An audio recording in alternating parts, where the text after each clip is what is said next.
¿Por qué tenemos distintas sensaciones al entrar a un lugar? ¿Por qué ciertas formas en un espacio nos estimulan a quedarnos allí? ¿Hasta qué punto el espacio y los distintos elementos dentro de él son capaces de generar un efecto en nosotros, incluso sin darnos cuenta? Bienvenidos, mi nombre es Emilia y en este desglose que vamos a ir haciendo de cada aspecto que conforma nuestro hogar, el espacio en el cual transcurre nuestro tiempo, nuestra vida, hoy quiero hablarte del valor de incorporar curvas en ellos. Si miras a tu alrededor, vas a encontrar que todo tiene un contorno. Si observas tus muebles, podrían tener contornos rectos o quizás algunos curvos. En la unión entre dos paredes o entre pared y techo o piso, vas a encontrar que también se dibuja una línea generalmente recta. Lo mismo pasa con tus ventanas o tus diferentes objetos, sean jarrones, lámparas, cuadros. Hay una serie de formas con las que convivimos a diario y yo me he llegado a preguntar si esto tiene un efecto en nuestra mente, en nuestro cuerpo. Y es que por suerte en la actualidad hay cada vez más investigaciones alrededor de este tema. Hay algunos artículos de investigación que quiero compartirte de una manera concisa. Vamos a ir directamente a los puntos más claves. Abajo en la descripción te dejo toda la información para que consultes estas investigaciones por si te interesa leerlas. Entonces, continuamos. Hay un estudio de Bartinian y su equipo publicado en 2017 que nos interesa porque en general los participantes tuvieron una probabilidad mayor de considerar como bellos los espacios interiores con contornos curvos o de elegir entrar en ellos, en contraposición a los espacios rectilíneos. Hay muchos más estudios, y esta es la cuestión, que coinciden en sus evidencias de que las personas tenemos una preferencia por la curva, también en objetos o imágenes. Por otro lado también, Landholm hizo una investigación, esto fue hace bastante, en el año 1921, pero hubieron estudios posteriores que constataron su hallazgo. Este hallazgo fue que asociamos los distintos tipos de líneas con significados, sentimientos o emociones. Los participantes de esta investigación asociaron a las líneas que forman ángulos o puntas con significados como incómodo, molesto, enojado, y a las líneas curvas con significados como suavidad y tranquilidad. Entonces, este hallazgo tiene que ver con que hacemos una evaluación emocional de las líneas, y esta evaluación depende de si son rectas o curvas. Incluso hubo un estudio que se hizo específicamente en relación al mobiliario. Fue realizado por Tasker y Reed en el año 2012 y confirma que asociamos el contorno curvo, del mobiliario en este caso, con emociones positivas y placenteras. Particularmente lo asociaron con cualidades como agradable, acogedor y cálido. Sí me gustaría aclarar que siempre hay un componente subjetivo. El significado que le damos, por ejemplo, a un objeto puede ser bastante general si pertenecemos a una misma especie. Por ejemplo, todos tenemos una aversión por los alimentos en mal estado, ¿no? En esos casos es bastante universal. Pero puede pasar en varios otros casos que va a depender también de si pertenecemos a cierta cultura o grupo de personas. Incluso cada persona con sus propias experiencias, el momento particular de su vida, su propio sistema de percepción, va a ver la realidad y atribuirle un significado de acuerdo a todo eso. Otras cuestiones que influyen también son la estética de la época, por ejemplo, la formación. Afecta también si te interesan estos temas sobre diseño de interiores, si estudias o has estudiado interiorismo, decoración o arte, también eso marca una diferencia. Entonces, todo esto termina de definir nuestra inclinación hacia unas formas u otras. Entonces, eso es importante también aclararlo porque podemos diferir con otros sobre lo que preferimos. Pero también lo interesante sería ver si se trata de una inclinación natural o común a todas las culturas. Para afirmar esto, lo óptimo es que hayan estudios que incluyan a personas justamente de todas las culturas. Y de hecho hay un estudio realizado por Gómez Puerto y su equipo en el 2017 en el que los participantes eran de 3 lugares del mundo. De España hablamos de una sociedad europea industrializada a gran escala, de México, que eran integrantes de un grupo de indígenas chontales, y de Ghana, que es un país ubicado en África. Estos últimos 2 grupos pertenecen a sociedades no industrializadas de pequeña escala, que conservaron su identidad cultural, sus idiomas, costumbres y creencias. Les cuento los resultados. El 90% de los ganeses, el 85% de los mexicanos y casi el 80% de los españoles eligieron los objetos con contornos curvos con mayor frecuencia. Entonces, este estudio trajo evidencia de que el fenómeno de esa preferencia por las formas curvas es común en diferentes culturas, de que se trata de una preferencia general.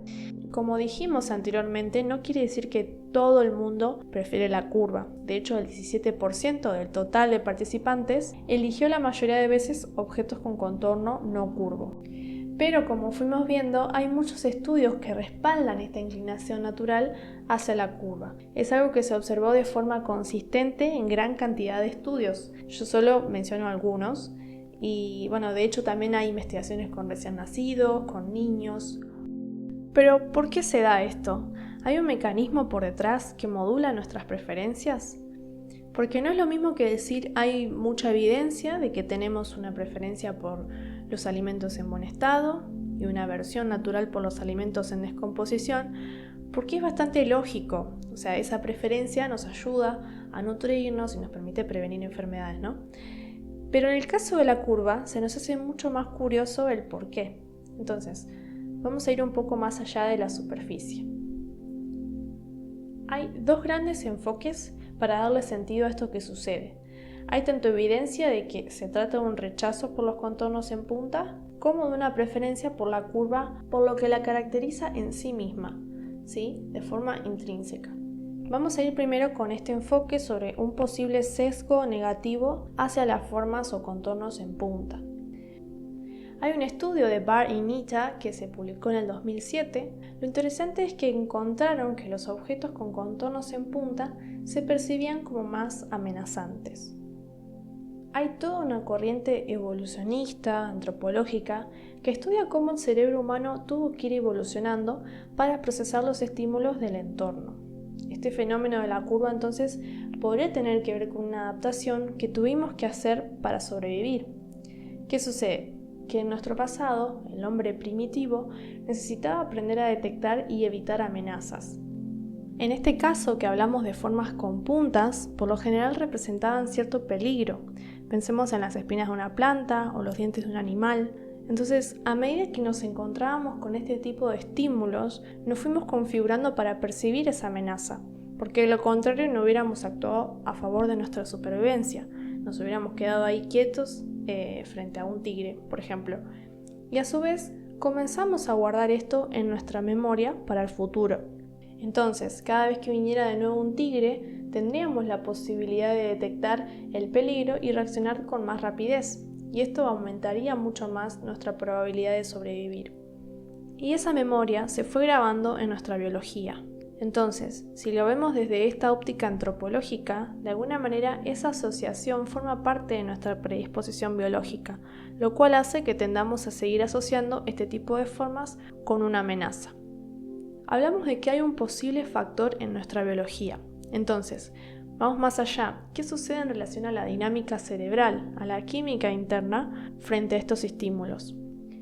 En este mismo estudio, además, observaron un aumento en la actividad de la amígdala cuando se presentaban estímulos con contornos en punta.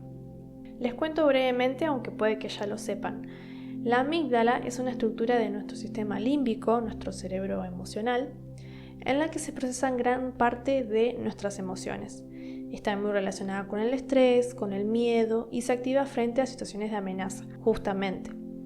Cuando hay estímulos amenazantes, la amígdala es quien los detecta y se da un aumento en su actividad, y a partir de ahí la amígdala es quien organiza una serie de cambios en nuestro cuerpo para poder aumentar nuestra aptitud física y poder luchar o huir.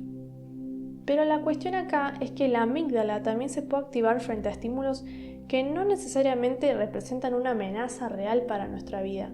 Hoy, por ejemplo, nos dan miedo muchas cosas, como por ejemplo hablar en público, y nuestra amígdala se activa porque lo percibimos como un peligro. Y en este caso que hablamos de los objetos con contornos en punta, vemos con este estudio que también puede suceder esta activación. ¿Y por qué es importante esto? Porque si el peligro fuera real, esta activación sería útil, pero si no lo es, afecta nuestra salud. La activación de la amígdala, sobre todo si se trata de algo constante, ¿no? Perjudica la salud de nuestras células, la digestión, la calidad del sueño.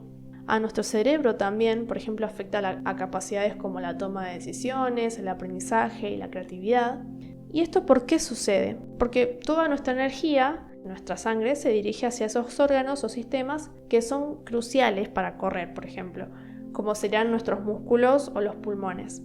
El resto de procesos que mencioné se ven pausados porque para nuestro cuerpo estamos en un momento de peligro en el que no hay tiempo para todo eso, ¿sí? Aunque la activación de la amígdala en los participantes con respecto a los objetos con contornos en punta no haya sido tan intensa como cuando literalmente estamos escapando de un animal, incluso un leve aumento puede tener efectos negativos en nuestra salud. Y lo que vemos en este estudio es una manifestación a nivel neurofisiológico que iría en línea con ese origen evolutivo del que hablamos anteriormente. Por otro lado, decíamos, también hay muchos estudios que respaldan la idea de que se trata de una preferencia por la curva en sí misma. A mí me resulta interesante este punto de vista porque además la probabilidad de considerar interesante un espacio con formas curvas es mucho mayor porque no es tan común. A nivel neurofisiológico, la curva también produce algo interesante. Banaei, no sé bien cómo se pronuncia, pero abajo lo tienen escrito, y su equipo, en el 2017, hicieron una investigación en la que notaron en los participantes una mayor potencia en las ondas θ en la corteza cingulada anterior, una región del cerebro. Las ondas θ son un tipo de frecuencia o patrón de actividad cerebral que están relacionadas con la relajación, la creatividad, la concentración. Pueden buscarlo, hay mucha información en internet al respecto. Y de forma muy resumida, la corteza cingulada anterior está involucrada en el control motor, es decir, el procesamiento del movimiento, por ejemplo, cómo nos movemos por el espacio. La cognición, ahí entra en juego la atención, la interpretación, la toma de decisiones. Y el arousal, un concepto en inglés que no tiene una traducción tan exacta, pero se refiere a un estado del cuerpo en el que hay una activación emocional y fisiológica, que se da por ciertos estímulos que pueden provenir, por ejemplo, del entorno. Bartinian y Chatterjee plantearon en el año 2014 que las experiencias estéticas justamente representan una mezcla de estos tres aspectos: lo sensorio-motor, la emoción o valoración y el significado o conocimiento. Ahora bien, la corteza cingulada anterior se activa durante experiencias emocionales intensas. Por esto tiene un papel muy importante en las experiencias estéticas. Por ejemplo, cuando vamos a esos lugares que nos emocionan, que puede ser una catedral o un paisaje que vemos desde arriba de una montaña, sentimos asombro y se nos despierta esa sensación de placer. Y lo sentimos en nuestra mente, pero también en nuestro cuerpo.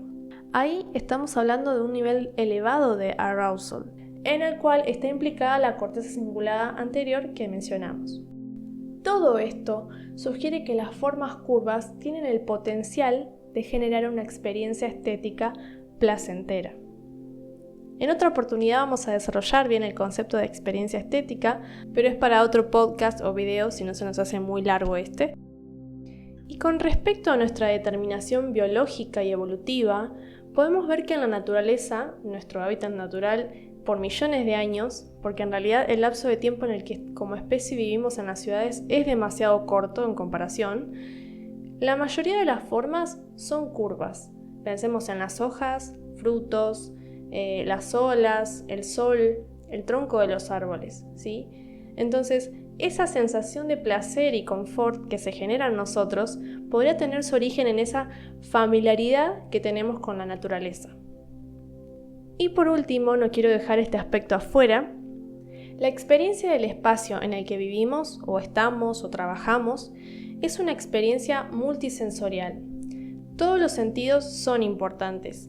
La curva, en casi todas las investigaciones, se abordó desde una dimensión visual, ¿sí? Pero también entra en juego el sentido del tacto, por ejemplo. Nosotros estamos en nuestro hogar constantemente tocando nuestros objetos. aunque lo hacemos de forma inconsciente y automática, ¿sí? Y no nos damos cuenta, pero cuando, por ejemplo, vamos a la casa de otra persona y tocamos ciertos objetos, como la taza en la que tomamos algo, o el picaporte de la puerta, o el tirador de un mueble, le prestamos más atención, justamente porque son diferentes a las nuestras y nos producen una sensación diferente. Nuestro hogar es, por excelencia, el lugar donde tenemos esa experiencia del espacio de forma más inconsciente, porque tenemos los mismos objetos o estructuras todos los días, por eso pasan desapercibidos, pero eso no quiere decir que no genere un efecto en nosotros. Y ya para ir finalizando, espero que esta información te inspire para tomar decisiones en cuanto a tu hogar o tu espacio. No es necesario que tengamos que irnos a modificar todas las paredes, podemos incorporar objetos como mobiliario con contornos curvos o simplemente un jarrón con forma cilíndrica, por ejemplo. Pero la idea es que esta información te sirva de inspiración, ¿sí? Y luego puedas adaptarlo a tu propio espacio y a tus propias necesidades y gustos. Y tampoco se trata de que ahora todo tiene que ser curvo o que ahora nada puede ser recto y tener un contorno con puntas. Sobre todo en nuestro hogar, en donde conviven muchos estímulos a la vez, no quiere decir que un mueble con contornos rectos o con puntas nos va a generar estrés por sí mismo, ¿sí? Sino que su efecto se va a dar de acuerdo al conjunto de todos los estímulos de ese entorno. Y si lo pensamos, en la naturaleza también hay algunos tipos de montañas o algunas hojas particulares que tienen una forma más recta o en punta. Y por otro lado, también hay estudios inclusive que observaron también cierto disconfort en espacios con demasiadas formas curvas. Entonces, la belleza está en el equilibrio. Busquemos entonces aprender a encontrarlo en nuestro propio espacio, ¿sí? Esta es mi invitación en realidad a que mires con otros ojos las formas que te rodean día a día, a que las percibas de otra manera, por lo que son capaces de generar en nosotros. Y eso es todo por el podcast de hoy. Estoy muy feliz de que hayas llegado hasta acá. Si querés dejarme alguna pregunta u opinión que tuviste con respecto a este tema, lo podés escribir en comentarios. Y si hay algún tema en específico que quieras que desarrolle, también hacémelo saber para tenerlo en cuenta, ¿sí? Para un futuro podcast o video. Que estés muy bien y que tengas una maravillosa semana. Adiós.